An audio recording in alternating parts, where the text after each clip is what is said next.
सारे संवैधानिक लोग हैं, हम जैसे लोग इस देश के अंदर मौजूद हैं। धीरेंद्र शास्त्री जैसे लोग अगर इस तरीके की परंपराएं फैलाने का, बरगलाने का काम अगर इस देश में करेंगे तो उनका जवाब, कड़ा जवाब दिया जाएगा, उनका मुंह तोड़ जवाब।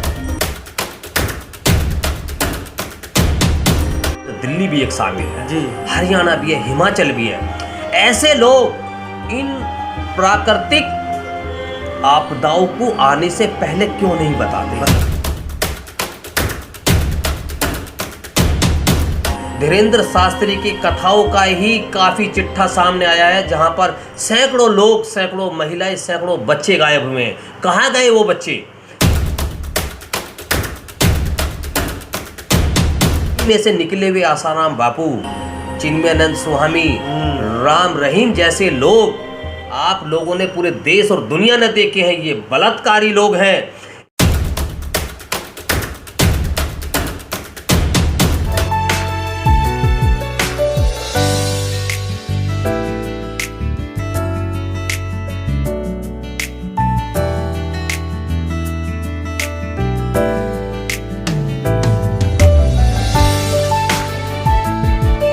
नमस्कार, मैं संतोष कुमार अम्बेश और आप देख रहे हैं तमाम बहुजन मीडिया। आज हम पहुंचे हैं गाजियाबाद में अपने सहयोगी मनोज अंतानी जी के साथ में गाजियाबाद भीम सेना के कार्यालय पे, और हमारे बीच में है विजेंद्र भारती, भीम सेना के राष्ट्रीय उपाध्यक्ष। आज हम इनसे बात करेंगे काफ़ी गंभीर मुद्दे को लेकर के, जो धीरेंद्र शास्त्री जो आए दिन सुर्खियों में चढ़े रहते हैं और सोशल मीडिया पे उनको बिठाया जाता है। आज उनका जो गंभीर मुद्दा जो चल रहा है 2-3 दिन से, वो ये चल रहा है विजेंद्र जी कि उन्होंने कुंवारी महिलाओं को बोला है कि वो खाली प्लॉट के समान है। इस पर आपको क्या विचार है? सबसे पहले तो मैं आपके चैनल के माध्यम से इस देश और दुनिया के सभी लोगों को कहना चाहता हूँ, धीरेंद्र शास्त्री नहीं है, वो धीरेंद्र गर्ग है, एक बनिया व्यक्ति। क्योंकि पता है कि भारत के अंदर अगर बिना किसी पूंजी के लगाए अगर कोई व्यापार या बिजनेस कर सकता है तो वो लोगों को मूर्ख बनाने का काम सबसे बेस्ट है।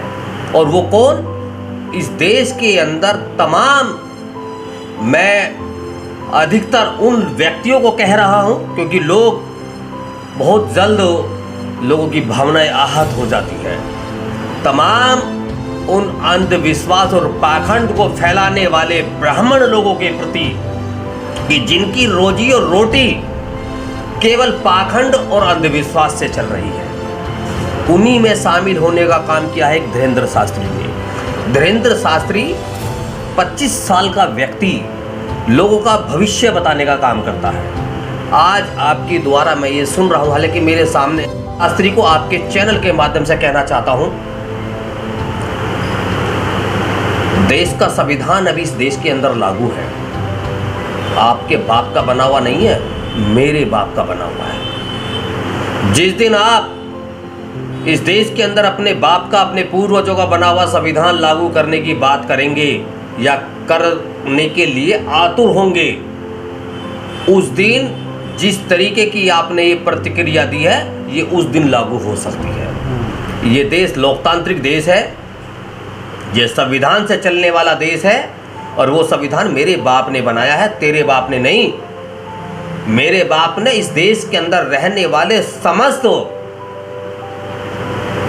चाहे वो महिलाएं हों चाहे वो पुरुष हों, और वो महिलाएं किसी भी जाति या धर्म की हों, किसी भी समुदाय की हों, उनको समान अधिकार देने का काम किया है। तुम जैसे लोग अपनी दुकान चलाने के लिए मंच लगा करके लोगों को मूर्ख बनाने का काम कर सकते हो। मूर्ख वही लोग बन सकते हैं जो आपके मंचों में, जो आपकी कथाओं में शामिल होते हैं। ये देश पढ़ा लिखा देश है। आप 2-4-5 हजार लोगों की भीड़ इकट्ठा करने से ये मत समझिए कि आपको पूरा देश फॉलो कर रहा है, आपको पूरा देश देख रहा है या आपकी बात को पूरा देश मान रहा है। तमाम जगहों पर जाकर के धीरेंद्र शास्त्री बोलता है कि हम इस देश को हिंदू राष्ट्र बनाएंगे।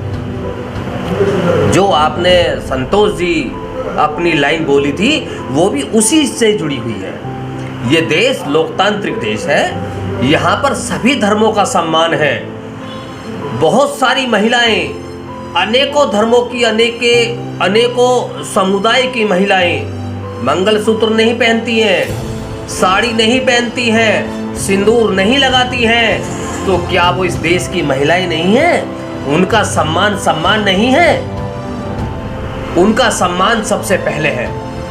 देश का जो संविधान लिखा गया है, देश का संविधान लिखा गया देश के अल्पसंख्यक, देश के कमजोर और देश के निर्धन लोगों के ऊपर, जो इस देश के अंदर पहले से सताए हुए हैं, जो इस देश के अंदर कम संख्या में हैं, उन्हें सबसे पहले अधिकार देने की जिम्मेदारी इस संविधान की है और इस सरकार की है।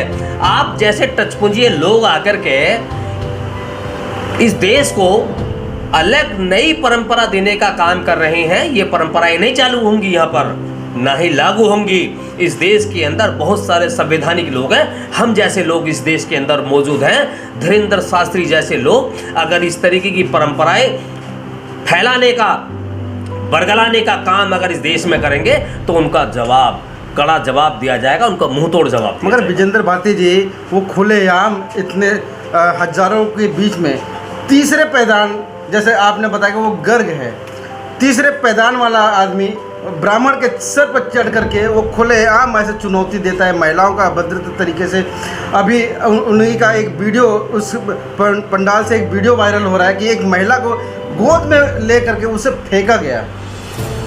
क्या कानून, वो भी कानून के सामने, पुलिस मौजूद है, वहाँ पे बड़े बड़े अधिकारी मौजूद रहे। बिल्कुल, ये जो वाक्य आपने बताया ये नोएडा का ही था, गौतम बुद्ध नगर का था, उत्तर प्रदेश का था। और उत्तर प्रदेश के अंदर इन्हीं के ही सहभागी योगी आदित्यनाथ की सरकार चल रही है, जो खुद एक भगवा कपड़ों में, वस्त्रों में लिपटा हुआ रहता है जी। ऐसे लोग धर्म कर्म के लिए बने हुए। ऐसे लोग जब धर्म कर्म करने वाले व्यक्ति सत्ता में आकर के आसीन होंगे, सत्ता पर काबिज हो जाएंगे, तो वो अपनी राजशाही उसी धर्म के अनुसार इस देश की जनता पर, इस प्रदेश की जनता पर थोपने का काम करेंगे। यहाँ तो समझने की जिम्मेदारी हमारी है।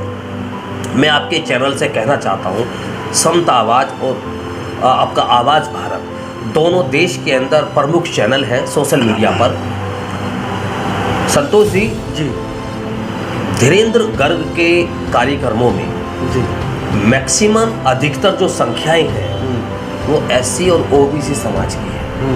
मैं आप लोगों से हाथ जोड़कर के विनती करता हूं कि ये लोग आपका भविष्य नहीं बता रहे हैं। ऐसे लोग अगर भविष्य बताने लगे तो नासा और इसरो जैसे संस्थान बंद हो जाएंगे। इस देश के अंदर 15 दिन से ज़्यादा हो गई, तमाम पहाड़ी एरियो में बारिश हो रही है जी।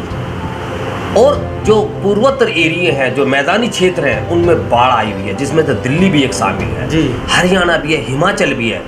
ऐसे लोग इन प्राकृतिक आपदाओं को आने से पहले क्यों नहीं बताते?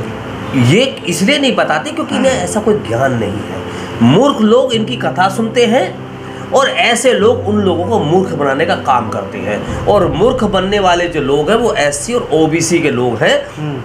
मैं ऐसे लोगों से कहना चाहता हूं, धीरेन्द्र शास्त्री तो कहता है पागलों, और मैं आप लोगों को कहना चाहता हूं मूर्खों, कब सुधरोगे?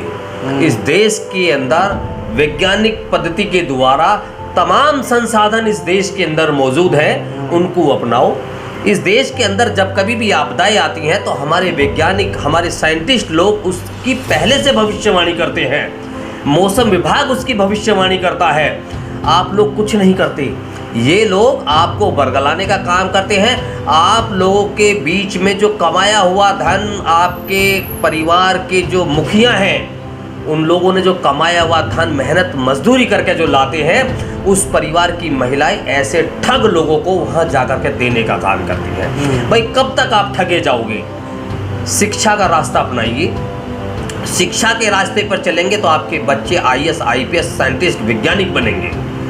इन लोगों के कार्यक्रमों में जाकर के आप अपने लोगों को, अभी हम लोगों ने देखा, पूरे देश ने देखा, हजारों लाखों लोग कांवड़ लेकर के हरिद्वार से अनेकों स्थानों पर पहुंचे।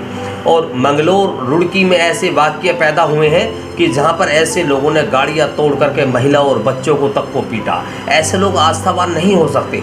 आस्था कभी नहीं कहती कि आप उसका दिखावा करो। ये लोग आस्था में आकर के लोगों के बीच में अपना दिखावा करते हैं, अपना प्रचार प्रसार कर रहे हैं, अपनी दुकानें चला रहे हैं। ऐसी दुकानें बंद होनी चाहिए। इनकी दुकानें बंद होंगी तो भारत विश्व गुरु बनेगा।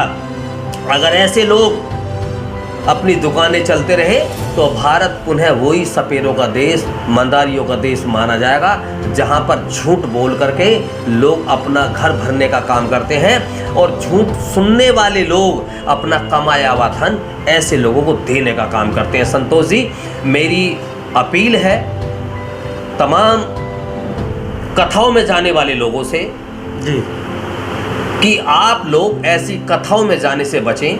ऐसी कथाओं में जाने से आपका कहीं भला नहीं होना है। धीरेन्द्र शास्त्री की कथाओं का ही काफ़ी चिट्ठा सामने आया है, जहां पर सैकड़ों लोग, सैकड़ों महिलाएं, सैकड़ों बच्चे गायब हुए हैं। कहाँ गए वो बच्चे? कहाँ गई वो लड़कियां? कहाँ गई वो महिलाएं? उनकी कोई आज तक तहरीर या कोई एप्लीकेशन आज तक पुलिस थानों में रिकॉर्ड नहीं की गई है।